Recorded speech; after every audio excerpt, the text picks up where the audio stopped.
Hello, my name is Rhoda, and today I would like to talk about government censorship of the arts. I would like to start by mentioning these books: Harry Potter, The Diary of Anne Frank, Captain Underpants, and Harriet the Spy, all of which have been banned at some point because some people found offense to them. What I believe is that art should not be censored. That is a violation of freedom of speech. And it limits our access to information. Censorship is offensive to artists without viable reason, and some people like to use it as an alternative to parenting. There are dire consequences to censoring art, and there are alternatives to doing so, which I would like to discuss. Artists spend a lot of time on their work. They put a lot of effort in to create something that you may or may not understand, but have no right to censor.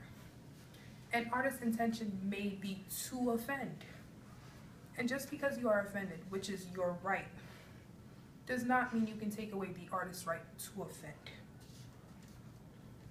There is actually no viable reason to censor art, because art does not have the inherent ability to cause harm.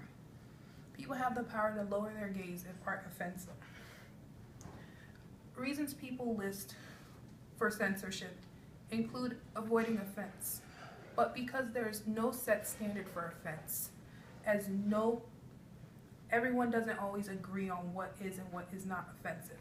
Studies have found, in a study between the relationship of religion and censorship, studies found that Christians were more likely to be against the censorship of Christian work versus Muslim work, and vice versa, and that non-religious people were more likely to be against the censorship of Christian work than Muslim work.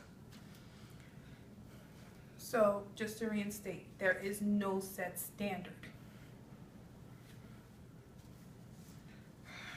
There's also been no correlation found between viewing violent or sexual material and becoming violent or sexual, which is another reason people like to argue that art should be censored. I mentioned earlier that I feel as though some parents use censorship as a way to get out of parenting their children. They expect the government to censor what their children view as opposed to monitoring what their children look at, like every parent is supposed to do. And I also believe that children are a lot more strong-willed and smarter than people tend to believe. Children can view nudity and not see it as immediately sexual.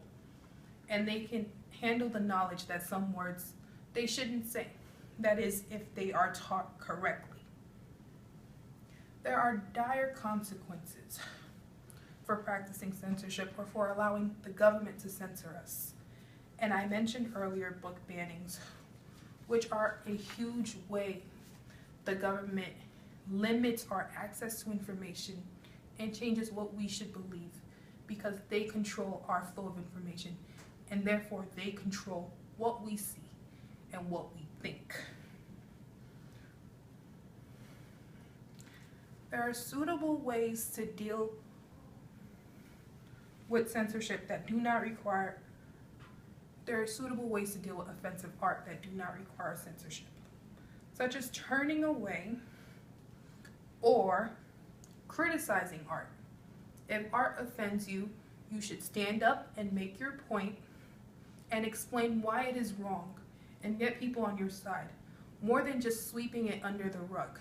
Because if something exists in one form of media, such as a book or a movie, it will exist all over society.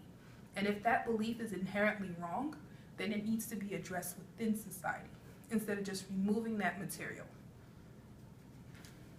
Another way to not support art you find offensive without quite censoring it is to withhold financial support. It shows what you believe, it helps you hold on to your morals and your rights without infringing on the rights of others. In conclusion, I would like to state That I don't believe in censorship, and as I've stated, there are many alternatives to do so. Ones that do not require infringing on human rights and taking away people's freedom to speech. Ones that do not require putting that much power into our government so that they have the access and they have the ability to control what we believe. Thank you for listening.